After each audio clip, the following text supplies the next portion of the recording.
New Zealand, and welcome to another episode of Turn the Page. I'm Mark Pacey from the Wairarapa Archive, and we continue today to read through Don Farmer's excellent book about growing up in Greytown. We're up to chapter 4 today. Do the introductions all properly. Chapter 4, Caught Red-Handed. As the sun peeped over the horizon, the boy bounced out of bed. I'll do that again, losing my voice already. As the sun peeped over the horizon, the boy bounced out of bed. It was Saturday, a day off from the rigours of the classroom, a day to be enjoyed with gay abandon, to run amok. In the single bed opposite the wall of the front room, intended as a lounge but needed as a bedroom in this family of 7, was Elaine, still asleep after getting in from the pictures the night before. She was the closest in age to the boy, and was his partner in crime, so to speak. Soon she would move out of the room and settle into one of the 2 bedrooms upstairs, as she was getting to that age, the age where sharing a room with a younger brother no longer appealed. But for now she was staying put. Already upstairs in a room of his own was Gary, who enjoyed the luxury of a full floor to himself. He could tinker away with his Meccano set in peace. Pamela, the oldest of the children, was tucked away in a wee room downstairs, just through the wall from the kitchen. Evan was too young to have a room of his own, or to be bundled in with any of the others. He bunked down in a single bed along one wall of the master bedroom, sharing the room with Mum and Dad. Stepping outside, the boy could see it promised to be a classic blue sky day. Already there was just enough warmth from the day's sun to allow him to sit in the wood and revise the plan he had for after breakfast. It would only work, he knew, if Elaine agreed to her part in it. Being Saturday, the family arose in dribs and drabs so much that Mum, who was happy with that being the case during... Being Saturday, the family rose in dribs and drabs so much that Mum, who was happy with that being the case during the school week, became rather annoyed. This was the weekend. She had plans of her own, and wanted breakfast cooked, eaten, and out of the way in one fell swoop. After breakfast, the boy gave Elaine the nod. They slipped out of the kitchen, leaving the washing up and the sweeping of the lino floor to whoever had lingered over breakfast and therefore drew the short straw. The 2 sat in the front veranda under the canopy of the ancient wisteria, which in the spring attracted hundreds of honeybees, its sweet scent filling the air. There the boy revealed his plan. "I want to sneak into Mrs. Bunny's and get some bamboo from the bush, and I want you to help me." Elaine's eyes widened. She didn't ask why he wanted bamboo. No doubt he had a reason. But what he was proposing would be no easy feat. It was no secret that Jean Bunny was not enamoured of the farmer children, to put it mildly, and more likely not many of the other children who lived along the street either. To be fair, she had good reason, as the farmer children didn't cut her much slack. Mrs. Bunny came across to them as a grumpy old woman who moaned to them about everything, but that didn't mean to say they weren't scared of her. They were. "We can't sneak in there, she'll see us," Elaine replied. Ah, but the boy had slept on that problem overnight. This was no ordinary plan.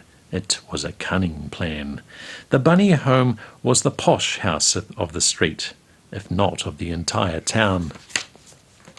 It was a 2-story mansion in comparison to most other homes, its commanding presence enhanced by being well set back from the road.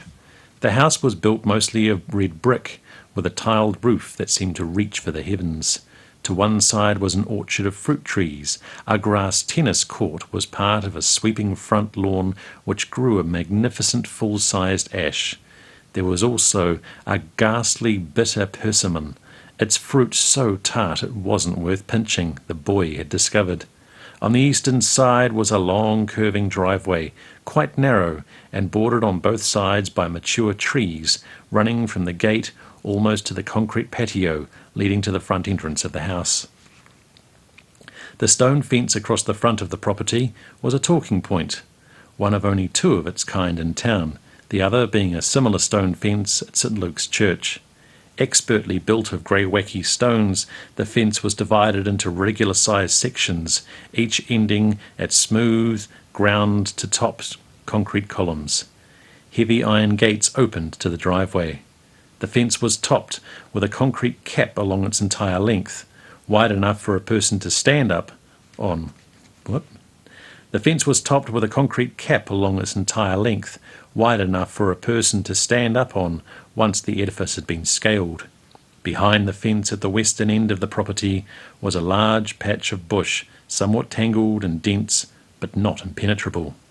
For a deer, children used to climb to the top of the fence, drop down into the bush, and run through the undergrowth for 4 or 5 yards before turning tail and beating a retreat. The most courageous of them would spurn returning the way they'd come, instead emerging from a bush to tear across the front lawn and out through the front gate, potentially in full view of Mrs. Bunny. To execute his cunning plan, the boy had figured out what he believed would be the safest way of getting undetected onto the Bunny property, and to quickly arrive at the bamboo that grew in an impressive high clump deep in the bush. He reckoned once he reached the bamboo, he could use his cherished pocket knife to hack through a couple of lengths of bamboo and then sprint for home. The boy was actually unsure why he wanted the bamboo, although he could find a purpose for just about anything. It was more the challenge than the prize. Outlining his plan to his sister, the boy told her there were several strong supplejacks dangling from the trees just inside the fence. They would both stand up on top of the fence, use a stick to fish one of the supplejacks to them, and clasping it tightly, the boy would zoom through the bush, exiting his ride to land almost alongside the bamboo. All you have to do is push me off the fence as hard as you can so I can get some speed up. Elaine was never one to ignore a challenge, so the stage was set. Everything went to plan, up to a point. The two sneaked out on the road, crossing it, having carefully reconnoitred their surroundings and scaled the fence. Elaine poked a forked stick into the trees and managed to hook the strongest supplejack, carefully coaxing it back to them. The boy grabbed it, prepared himself for flight, and gave Elaine the order to launch him. She pulled back as if she was on a park swing, and with all her might thrust him into the trees. It was then things went awry. Unbeknown to either of them, Mrs. Bunny was not inside her home, but was milling around outside and not too far away from where everything was unfolding. Hearing rustling and muted voices, she went to investigate. As he sailed into the bush, the boy was horrified to see the stern woman standing exactly where he intended to land, arms outstretched and ready to catch him. He could do nothing. Letting go would mean crashing to the ground at speed. Staying put would mean ending up in the enemy's arms. He closed his eyes and waited for the hammer to fall. And fall it did. Mrs. Bunny grabbed him and, gripping him tightly, let him down slowly to the ground. Keeping a firm hold on his arm, she began berating him. "You naughty boy, I'm going to get the police onto you. You will go to jail." Realizing the wheels had come off her brother's plan, Elaine did the only sensible thing. She slid off the fence and bolted for home. On reaching the gate and the safety of the laurel of the hedge growing inside it, she hunkered down inside the foliage. There she stayed hidden, watching the boy as he came into view being frog-marched along by Mrs. Bunny. Up the gravel drive the prisoner was escorted until reaching the back door that led to the scullery. It was open as it was every fine day, a lucky horseshoe nailed to the weatherboards alongside it. This was hardly a lucky moment. Mrs. Bunny tapped on the glass door-pane. The boy's mum answered her knock. "Mrs. Farmer, I caught this boy on my property again, this time swinging through the bush on a supplejack. Would you please stop this from happening? Keep your children on your place." Looking down to catch the boy's eye, Mum glared at him, somewhat unconvincingly, and Looking down to catch the boy's eye, Mum glared at him, somewhat unconvincingly, and assured Mrs. Bunny she would... No, Mrs. Bunny. She would take what she had said to heart. "Don't worry, I will take it from here," she said, ordering the boy inside. Fearing the worst but hoping for the best, the boy was reasonably confident of a gentle outcome. He was well aware Mrs. Bunny was far from being Mum's cup of tea. He knew she thought Mrs. Bunny was a bit of a snob who needed to lighten up. After all, boys will be boys, and girls will be boys sometimes too. But she had an obligation to enforce order and discipline. A light chiding ensured with no hint of real anger, but then Mum did the unthinkable. She confiscated the boy's pocket knife, the beautiful pocket knife with its pearl handle, picturing an Indian chief wearing a full feathered headdress that had been given to him by his great aunt Chalice, and was never to be seen again. Mum never approved of him having it. Auntie Annie should have known better than to give a small boy a knife, she said. Elaine got away scot-free. That old code of silence had protected her from any involvement. By the afternoon, things had settled down, and now it was the boy's turn to go to the flicks. He was given 9p for a ticket and the matinee and 4p to spend at half-time, his total pocket money for the week, so that he did enough around home to deserve more. Nope, not that he did enough around home to deserve more. So with a hot dinner under his belt, the main meal was always eaten at midday on weekends, the boy set off for the picture theatre. There he joined a line of kids giggling, jostling and pushing each other, trying to score a spot closer to the locked doors leading to the foyer. As the start time approached, the theatre manager, Monte Hodder, fumbled with the bolts inside the doors and pushed them open, getting away smartly to avoid being caught in the crush of young bodies descending on the ticket bureau. Once inside the hall, with its row upon row of hard wooden seats, the race was on to get to the front row, boys on the right of the aisle, girls on the left. The boy with his best buddy David White, son of the Bank of New Zealand branch manager, joined the fight for the front row, especially the prized seat closest to the aisle. The rule of thumb that once a seat was claimed, it remained in the victorious child's possession during the entire performance, a pact that included being able to return to the seat after half-time. That was a rare act of collective chivalry. Between anyone silly enough to break that rule risked being dragged out of the seat by 2 or 3 boys and dumped on the floor. First up on the screen was the latest episode of a seemingly never-ending serial, then a couple of cartoons, a movie-tone news bulletin, more cartoons, and then the half-time break.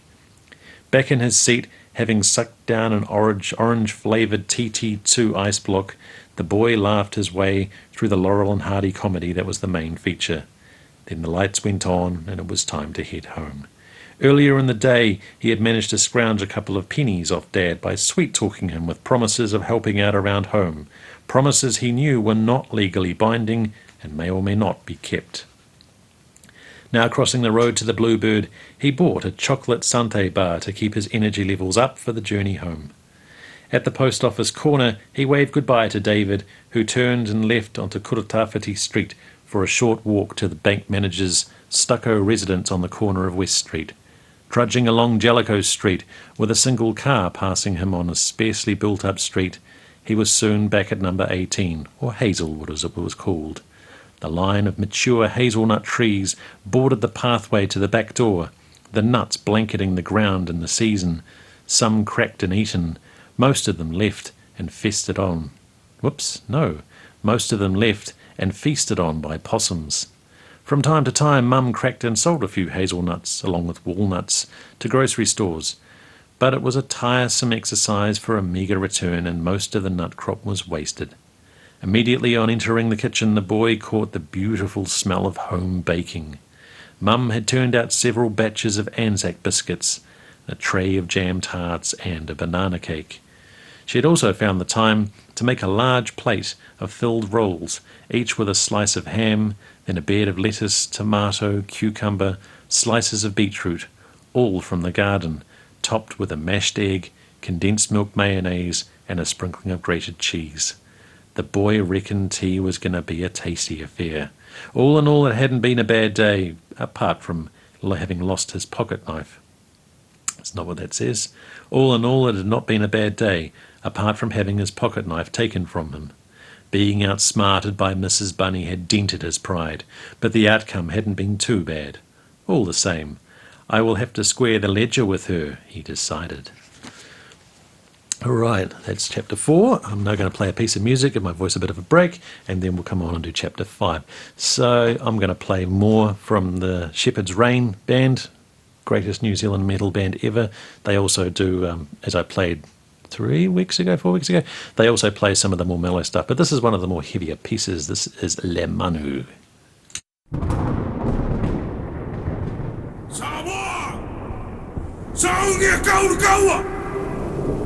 Ia kau ia makua kau.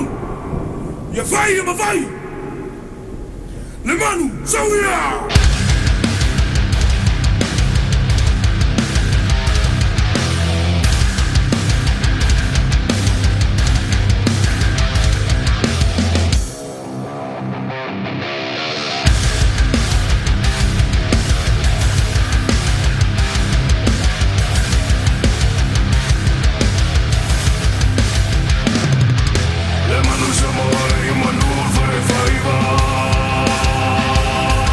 Le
was Shepherd's Rain doing Le Manu. It's actually my favourite New Zealand band of all time. They are really, really good.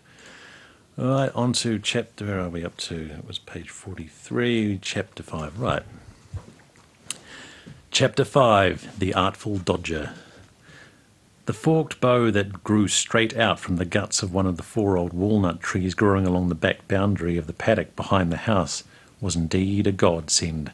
By scrambling up the trunk to the lowest bough of the tree, the boy had discovered that, with enough effort, he could pick his way higher, reaching the unusual bed-like forked branch. There he could lie out at full stretch in perfect comfort, well supported and totally unseen from the house, especially as halfway between home and the walnut tree was a thick hedge with only a small gap in its middle to push through. It was a Tom Sawyer Huck Finn sort of hideaway, and it came into its own on Sunday mornings. This was the morning of the week where he had to be on his guard or risk losing his freedom until lunchtime. Breakfast over, the boy awaited an opportunity to disappear without looking too anxious or giving the game away. He slipped away from the table out the back door and into the yard. From there he walked, it was really a fast trot until reaching the gap in the hedge, pushing through it, and then putting on yet more pace until he was standing beneath the old walnut tree. Hauling himself up to where the trunk divided into boughs, he carefully worked his way up higher and was soon settled at full length on the forked bough, where he lay down and relaxed. A warm nor'wester breeze gently rocked the bough as the boy lay back, biding his time, knowing his reappearance was still a long way off. An hour passed, perhaps a trifle longer, and then he heard it. Mum was calling him from the back door. "Where are you? Come here. It's time to get ready for Sunday school." Oh, no, it wasn't. It was time to hunker down, hidden among the leaves until the crisis was over. Sunday school had been foisted on him halfway through last year when, for some unexplained reason, his mother had decided he could benefit from a dose of spiritual guidance. He hadn't taken to it kindly.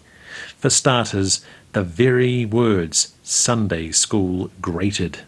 It was bad enough having to attend Monday, Tuesday, Wednesday, Thursday and Friday school without having lessons pushed down your throat on Sunday. Okay, it was a different sort of school. The lessons were usually given by a gracious young lady, all smiles and good cheer, who read stories from religious texts. She also organised sorts of indoor games that the boy thought were weird, like being blindfolded and expected to pin a tail on a donkey. Not a real donkey, of course, but a paper one stuck to an easel in the Sunday school hall. Firstly, you had to attend in part of the regular church service, sitting in the front pews of the Presbyterian church, while the very Reverend Cecil Tocker intoned his version of Hell, Fire and Brimstone. Admittedly, the elderly preacher was able to get his message across without instilling too much fear in those who threatened to sin. He was a man of the world and a kindly one. That said, the boy hardly heard a word the preacher spoke as his mind wandered to the paddocks, creeks and forts around his home as he took time to study the man at the pulpit. Among the more committed seated in the church, the Reverend was indeed held in reverence. He had been brought up in Greytown, but had been away from the town for years before returning, when knocking on 70 to minister to his flock. The boy knew Rev Tocker liked trout fishing, so that was a plus mark for the old man, and his sermons were kept to about 15 minutes, another plus. Contemplation of the minister was interrupted when the boy, like other children seated on the long polished wooden pews, had the collection box shaken in front of him. That meant parting with the threepence he had been given by Mum, presumably to help defray church expenses, or maybe to help feed those starving children in India that parents always seem to bang on about. Occasionally, by some sleight of hand, he was able to make a gesture towards the box, but slipped the threepence back under his thumb for spending at the Bluebird when all of this was over. The Sunday school children were then ushered out into the small hall adjacent to the church for the Bible lessons and games.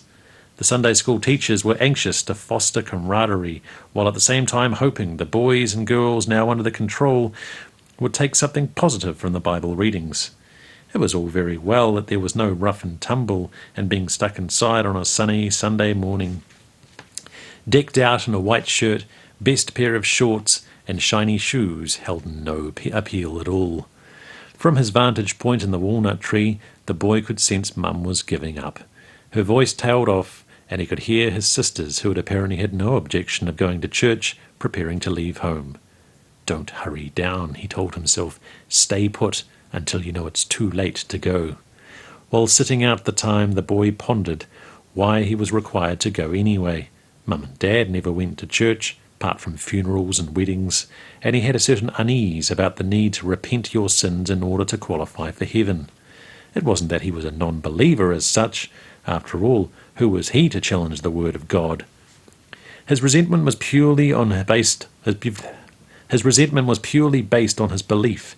Giving up a lovely Sunday morning for teachings of any type was not a good use of his free time. And this repent bit. What that would involve seeking forgiveness from Mrs. Bunny for winging his way through her trees on a supplejack? Nope. Would that involve...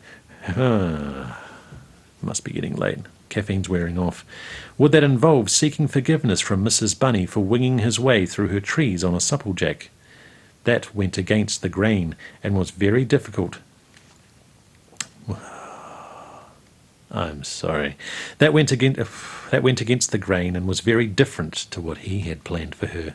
Earlier today, as he arose from the depths of his kapok mattress, he had well thought out plan for repaying Mrs. Bunny for the humiliation she had caused him, and what's more, he didn't much care if he did go to jail. In the 6 months of the last year, he had achieved the worst attendance record of any of the boys and girls at Sunday school. In all, he had been present 4 times, and even that included his eager attendance at the end-of-year Sunday school party held at the Soldiers Memorial Park. There had been no difficulty in devouring several Frosty Jake ice creams tubs. There's no S on that. There he had no difficulty devouring several Frosty Jack ice cream tubs and a plate piled high with a range of tasty treats. He had even lined up to accept a present, in this case, a book, Toto and the Goats, failing as he did so to take offence at the unchristian caustic remarks made by the Sunday school teacher who had said she had trouble recognising him. Satisfied enough time had elapsed for him to free himself from the shackles of a Sunday school attendance, the boy made his way quietly and cautiously down the tree. He knew better than to simply emerge from the paddock. That might give away where he had been. Taking a wide berth, he climbed the number 8 strand fence into Joe Rayson's empty paddock next door, walked the length of it and out onto Jellicoe Street. Once inside the front gate, he deliberately made enough noise, with a cough or two included, to be heard coming up the path, seemingly having been somewhere out the front the whole time. "Where have you been?" Mum asked. "Why, you've missed Sunday school again, that's why." "I forgot." Mum was irritated by that weak excuse, but the boy cast a sideways glance at Dad, who had come in from his vegetable garden for the morning tea. That's not quite right. I'm going to do that again. Mum was irritated by that weak excuse, but the boy cast a sideways glance at Dad, who had come in from the vegetable garden for his morning tea. He could see his father was untroubled, even disinterested, by what was unfolding in front of him, so everything would be honky-dory and life would quickly return to normal. Dad and him were pretty close, as he could, as the saying goes, practically get away with murder when it came to his father. Proof of that had come not long back, when he had truly sinned against any laws of fairness and justice. Dad had been working in his gooseberry plot, an acre he owned at the bottom end of McMaster Street where it joined with Massey Street. The boy had been coming home from school when he met up with a part Asian boy, David Mercer, whose family rented an old weatherboard house a few doors away from the farmer residence on the opposite side of Jellicoe Street. The boy and David met up on the stock road behind the school, and the two set off walking home. Normally that would mean crossing the McMaster Street intersection and carrying through, the boy turning into the grassy lane and David continuing on to Jellicoe Street and turning right. This day was different. Ahead of the boys, going in the same direction, were two young girls. They both knew. The boy called out to them, but was ignored. They followed, ribbing the girls from behind, flinging cheek and giggling, and again were totally ignored. It was then the boy decided the best way to get their attention was to fling stones gathered from the roadside, not aiming to hit them, but scare them into taking notice. It backfired in spectacular fashion. A near fist-sized stone scooped up by the boy veered off course and straight through the windscreen of Charlie Morgan's car parked on the side of the road. A crash of broken glass could be heard the length of the quiet street, and "Run!" was instructed by the boy, issued to David. They bolted past the car at breakneck speed, all interest in the girls now lost, only stopping when they reached the gooseberry plot. The boy tried to look unfazed, as though nothing unusual had happened. But his "keep calm and carry on" pretense soon crumbled. Charlie Morgan had not only heard the crash from where he had been working in his own patch, but had looked up just before it happened to see the boys going past. Within seconds he was on his way to the gooseberry plot. "Ron, that boy of yours threw a stone and smashed my car windscreen." Blood drained from the boy's face as he met Charlie's glare, and drained further when he turned to face his furious father. This called for some quick thinking, and it was then that the boy brought eternal shame on himself. "It wasn't me, it was him," he blurted out, pointing the finger at David. A shocked David didn't even have time to protest. "Oh no, it wasn't," said Charlie. "I saw you throw the stone, and now you're blaming your mate." As the Kingston trio were to sing, "Hang your head, Tom Dooley, hang your head and cry, hang your head down and cry. Hang down your head, Tom Dooley, for boy, you're bound to die." Very apt. Dad promised Charlie he would pay for a new windscreen to be fitted. Then, turning to David, suggested it might be best for him to walk home. He then turned his attention to the boy. "Get on the bar of the bike. We are going home. You are in for the hiding of your life, not just for throwing stones, cheeking girls, and being smart, but for lying and blaming David." The boy, in fear of a thrashing from his father, who had never laid a finger on him before, was berated all the way home. He had no doubt this time he wouldn't escape his fate. He wouldn't escape. His fate would be sealed. He would likely bear the marks of the upcoming thrashing for days, if not weeks to come. Back home the news was broken to Mum, whose words hardly softened the boy's feelings of guilt and shame. "Well, Ron, you were going to have to do something about it. He can't get away with this." It was time for the punishment. Dad picked him up under the armpits, his face only inches away, and lashed the boy with words. Many dire threats were delivered at full volume, but nothing more. Words were the only punishment. Dad could not bring himself to smack his cobber. He always called the boy. It may have been different if he had left the punishment to Mum. But then again, she too was not a believer in smacking. Violence didn't solve anything. When driven to near despair by noise at the dinner table, Mum would take a leather dog lead from a hook in the scullery and drape it over the back of her chair with threats to use it. She never did. Nor was she ever tempted, as far as can be known, to use the two nasty-looking leather razor strops stored away in the walk-in pantry. They were a leftover from the days of cutthroat razors, and for some inexplicable reason had been given to Mum by her brother Noel, the barber. The breaking of Charlie's windscreen had cost the boy's dad £9, money he could ill afford to throw away, a forerunner to a disaster a few months down the track. This was when a late, extremely hard frost wiped out the gooseberry crop, cutting the family's income to shreds, forcing the boy's father to seek employment away from home.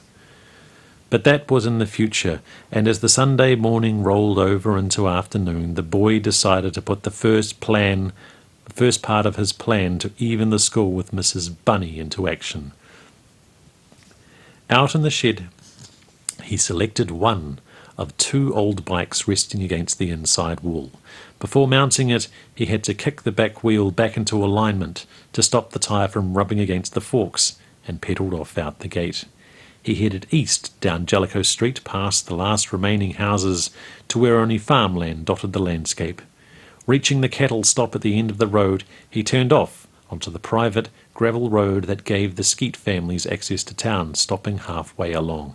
There he dismounted at a row of pine trees on the left-hand side and broke into a grin when he saw just what he wanted. The ground was carpeted with cones, many of a good size, but likewise many well-formed small cones which belonged to one of the pines that must have been of a slightly different genus. Soon the boy had stuffed half a dozen carefully selected very small cones into his jacket pockets and headed back home. He stashed the cones in a place never to be discovered by the others. Now he had the necessary means to complete his mission, but that was still nearly a week away, D-Day being the following Saturday. Today he would carry out stage 1, a reconnaissance. Mum was taking a well-deserved break from caring for her gaggle of children and sat reading on the settee, even as Evan, not yet 3, played on the mat. Dad was in his veggie garden, far too preoccupied to notice what the boy was up to, and his older siblings had scattered to the four winds, probably swimming in the town pool. Snucking out the gate, the boy checked who was about. There was no one within a cooey. He crossed the road, nipped through the open gates of the Bunny property, and hunched nearly double, so as to not be easily seen, crept to the first of the tall trees that stood sentinel along the sides of the long driveway. Poking his head around the side of the tree, he could see Mrs. Bunny's car, parked in the carport close to the front entrance of the house. From there, the boy zigged and zagged from tree to tree until he reached the last of them, which stood a few feet away from the carport, with a clear space between it and the house. He listened. There was no sound from within. More than likely Mrs. Bunny was at the back of the house where the kitchen was, or in the breakfast room on the sunny side. From that he judged he had not been seen, and slowly turned tail and retraced his steps to the gate into home. So it could be done. The school week that followed carried on its dreary way. In time the boy would have a complete change of heart and develop a great love for and a huge pride in the school, but that spark had not yet been ignited. School was a crashing bore with tedious lessons imposed on the children of the junior school by equally tedious teachers who demanded rather than earned respect and barked out stupid commands like hands on heads whenever they were flummoxed over what to do next. To be fair, there were only one or two exceptions. More on those later. Finally, Saturday arrived. From observation, the boy knew Mrs. Bunny almost always drove to town on Saturday afternoons. Whether to shop at the few shops open on the weekend or to visit her friends, he had no idea. It was tipped to be a lovely sunny day, one of those warm, cosy, clear sky autumn days the Wairarapa Valley bathed in. The boy awoke, quietly dressed, and left the house by the back door. At the base of the red letterbox nestled in the front laurel of the hedge, he searched among the leafy litter, uncovering his cache of small cones and a short length of dowling fit for purpose. All was quiet on the western front, and every other front at this time of day, commonly referred to as Sparrow's Fart, and the boy confidently able to repeat his antics of the last weekend. Reaching the end of the line of trees, he was relieved to see the car parked where he hoped it would be, and his heart in his mouth, he slithered over to the area clear of ground to reach it. One by one, he took the cones from his pocket. Using the dowling, stuffed them up the car's exhaust pipe. To his delight, none fell out. They seemed to be a good fit. For one so young, it was a mystery as to where he had learned to carry out such an ignoble act. But he must have heard it somewhere. True or false, he had been told the blocked exhaust would cause the car to fail to start, or at least create an enormous backfire. All that remained now was to monitor the going-ons road after midday. This was easy to do, as the boy and his brothers and sisters loved to lounge about on the front veranda, which was plenty big enough to play and move around on. As soon as he could, after the hot meal of the day was over, the boy settled down on the veranda at the end. At the end, which gave him a view of the road. From there, he would best be able to see, or at least hear, the chaos he expected would follow. He waited. Waited, and waited some more. Nothing. Maybe she's not going out today, he thought despondently. Then he heard a car door open and shut again. It was all on. Here it comes. Then, beyond belief, he heard the car start. Soon Mrs. Bunny drove down her driveway and slowly onto Jellicoe Street, and as the boy raced to the gate to look up the street, continued on her merry way. Thoughts raced through the boy's head. Nothing had happened. Maybe the cones had fallen out. Perhaps the whole idea was nonsense. He didn't know and would never know. As Mrs. Bunny later drove home and parked her car back in the carport, seemingly without a worry in the world. One more win to you, Mrs. Bunny. The idea of reprisal for the threat of imprisonment was dropped until much later, when the woman herself made a comment that made retaliation inevitable. Right, that's your 2 chapters for today. It's an absolutely brilliant story. We've got, we'll do 2 more next week. It's either the week after that or the week after that. I'm taking a week off. I'm going to spend a week in Wellington to research the next book. That's what crazy writers do. They take a holiday from working in an archive to spend a week in an archive. But looking forward to that one. So yeah, I think we're doing at least one more, maybe 2. Then I'm taking a week off and then we'll continue with it. One of these chapters is a lot longer than the others, so one of these radio shows will do just 1 chapter, but it's about 20 pages. So it'll still fill an entire show. So have a fantastic week. We will catch up with you next week, and we'll continue the story of young Mr. Farmer. Have a good one.